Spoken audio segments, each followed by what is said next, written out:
Trojan Sports Now. Hello and welcome to Trojan Sports Now as we broadcast for the last time this semester. I'm Danielle Percival. And I'm Dustin Carroll. Stick around as we bring you the latest news and scores from Troy Sports. The baseball team headed to Western Kentucky off their first conference series win of the year. They had success Friday night as they managed 13 runs to win 13-3. Tyler Ray went the distance for Troy, picking up his first win since the second weekend of the season.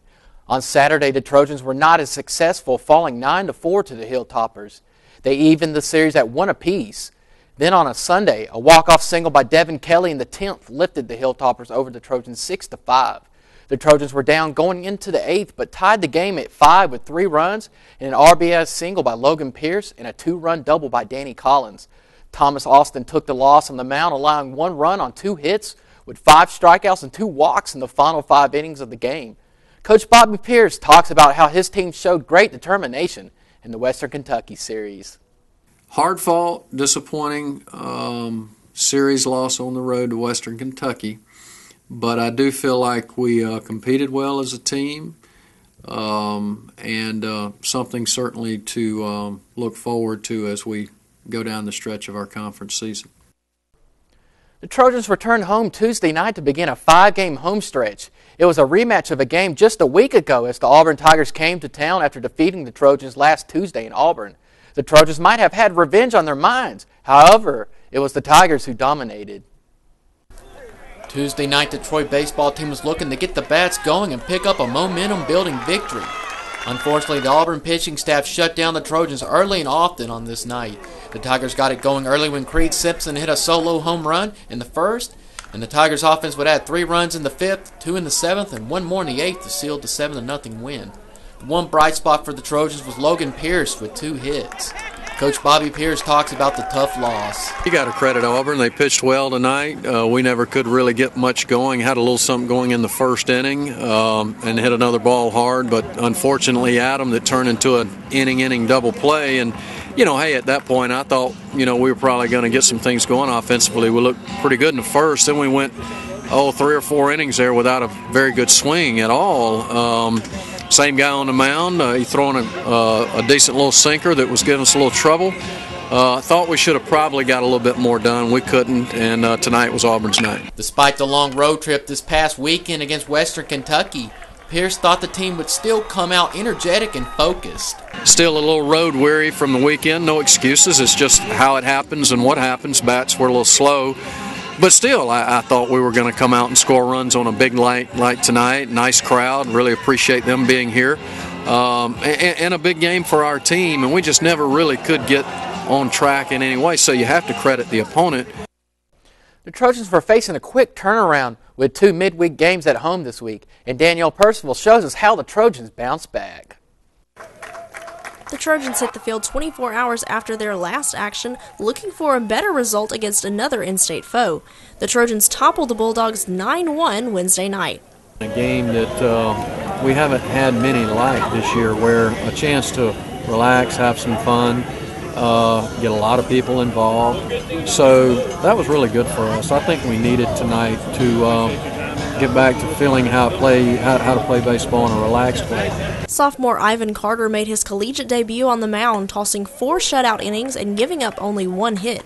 Coach Pierce says his relaxed appearance on the mound was key Wednesday night. The thing that I was most proud of is he didn't try to go be somebody he was not. He went out and pitched his game, stayed within himself. Man, I know I can do it. I know I can pitch. I've been pitching all my life, so it's just trying to get back to doing it again. I like what he did tonight, and certainly from that he should get other opportunities down the road. Despite a disappointing loss to the Auburn Tigers Tuesday night, the Trojans had nearly a complete 180 against the Bulldogs Wednesday.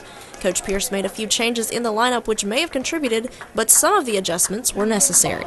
Well, a couple of them were injury related, so you switch a couple of things here and there, and then a second midweek game this week, which allows some other guys to get some at-bats that didn't get any at-bats Tuesday night. Coach Pierce said a relaxing game was what his team needed to get back on track. And we've had so many hard weekends that not many opportunities to do what we got tonight. So very happy that we got the win. We needed the win. We needed some momentum. We needed to come back from Tuesday night. So I think we accomplished all these things tonight. After going 3-1 over the past week against Florida teams on the road, the Trojan softball team got the chance to make it 4-1 against Sunshine State teams at home Thursday against Florida State. Courtney Addison gives us a recap. The Troy softball team welcomed number 22 ranked ACC opponent Florida State Thursday night, and the Trojans were able to pull out a victory despite not having Hayden Gant in the lineup due to academic obligations. Both the Seminoles and the Trojans got off to a rocky start in the first inning. In the top of the second, Troy made a few bad plays and allowed FSU to put 3 runs on the board. But Troy bounced back strong and throughout the game were able to pound out 7 hits and push 4 runs across the plate.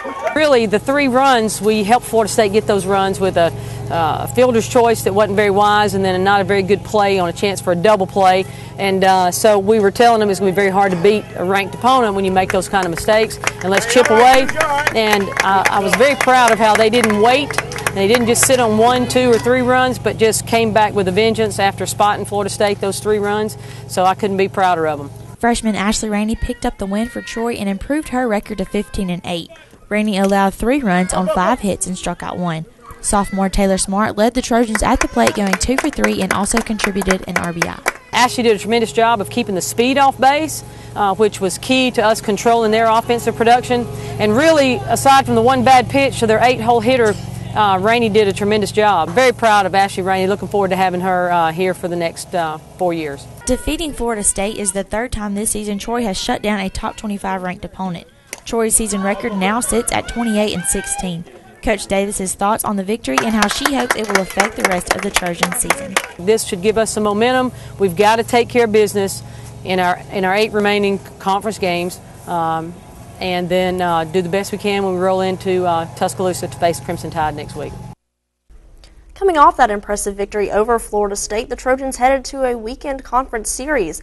They were taking on Middle Tennessee at home. On Saturday, the Trojans held on in Game 1 and had to come from behind in Game 2 to clinch the series on the first day of play.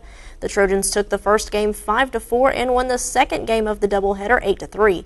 After taking both games on Saturday, the Trojans were looking to make it a clean sweep on Sunday. Trojan fans came prepared with brooms in hand to cheer on Troy to a series sweep. And for the first time this season, the Trojans were able to sweep a conference series. But it took not 1, not 2, but 3 extra innings to do so, with Troy winning 6-5 in 10 innings. These kids always give us plenty of excitement. You know, they came out and put some runs on the board, hit the ball really well, and took the lead on us a couple of different times, and I'm really pleased with how our girls came back from behind, not only when we're down 3-0, but then when we're down in the bottom of that inning down 5-3. Ashley Rainey picked up the win for Troy, but it wasn't just her effort on the mound that helped the Trojans seal the victory. Just can't say enough about how big that home run was by Ashley Rainey. She's still working to grow as a hitter, but has such natural power and just is an amazing hitter. If we can just get her a little more game experience and a little more confidence, she'll have a great career with us with the bat. But the star with the bat Sunday was Hayden Gann. Gann won a perfect 5 for 5 at the plate and part of a season-high 19 hits by the Trojans. Hayden's been a little inconsistent lately, and we came in this morning, looked at some film, give her credit for making not major adjustments, but some balance and weight shift adjustments. It really worked well for her. She hit the ball hard all day. On Wednesday night, the Trojans traveled to Tuscaloosa to take on the 4th-ranked Crimson Tide. The Trojans fell 12-0 to Alabama and gave up 4 home runs and 5 stolen bases in the game. Ashley Rainey got the start for Troy, but only lasted 1 inning after giving up 4 runs on 5 hits and a walk. J.C. Felt and Sarah Thomas both saw action in relief and gave up 5 and 3 runs respectively. The Trojans only managed 1 hit on the night. Heading into some rodeo action, this was the 2nd straight week of competition for the men's and women's team. This week the team traveled to Cinnabata, Mississippi, which resulted in 2 fifth-place finishes for both the men's and women's team on Saturday. In the calf roping competition, freshman Nelson Wyatt finished 3rd with 100 total points and placed 2nd with an average time of 22.1 seconds. In the team competition, Zach Marby and Lane Taylor finished in 5th position with 50 points and placed 5th with an average time of 22.8 seconds. The women's team received the majority of their points from the barrel racing events, which was led by Brittany Drawdy, who finished with 100 points. Giraldi finished second in average time with a time of 30.46 seconds. The Troy track and field team season is coming down to an end. Last week, the Trojans participated in the War Eagle Invitational, and Jeffrey Lewis lets us know how that went and what we can expect the rest of the season. This past weekend, the Trojans track and field team traveled to Auburn to compete against collegiate as well as professional athletes. In this situation, Troy athletes are considered underdogs. But how did the Trojans perform? Did they rise to the occasion? Well, we're delighted to go back to Auburn. It's a good facility for us. We just coming out of heavy training load. I was hoping we'd shine through a little bit stronger, but we had some really good effort. Good competition, a lot of SEC schools, and Penn State was there, and a lot of other big schools. So it was a good meet. Troy did pretty good. We had a lot of PR. Personal records were earned by a lot of the Trojans this past weekend. Momentum could be on the side of the Trojans going into the Coach O Invitational on Saturday. Just gives us a confidence boost, really. Everyone doing good, especially with the day it was and type of hard training we've been doing. So with the confidence boost and everything coming into this weekend, just our home crowd gets us excited and everything. Even though the Trojans competed this weekend, they have little time for rest. The Coach O Invitational is right here in Troy. Absolutely. I mean, we have a huge fan base from campus.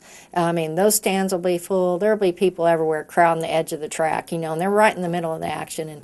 And we get a lot of support from the student body, and a lot of the faculty and staff work our meet. They're very involved. So it's just like the university itself. It's a family affair. The home crowd will be in for a treat.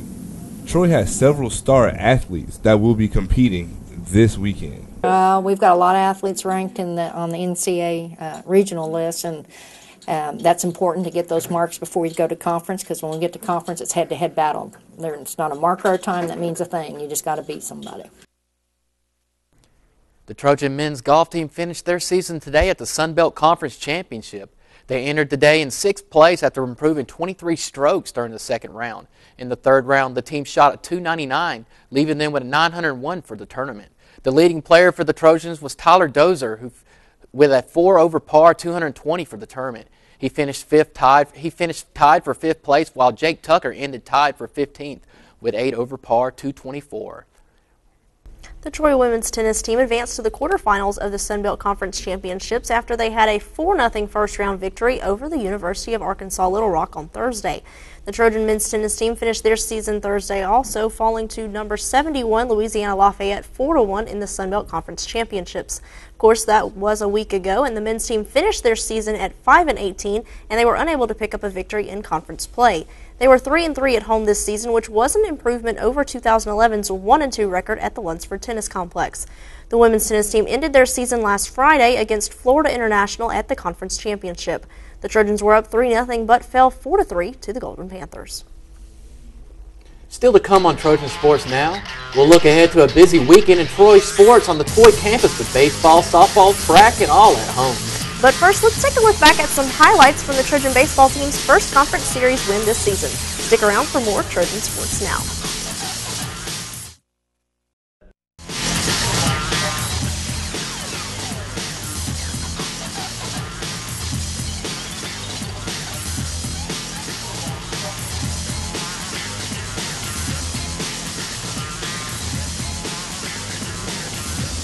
Trojan Sports Now.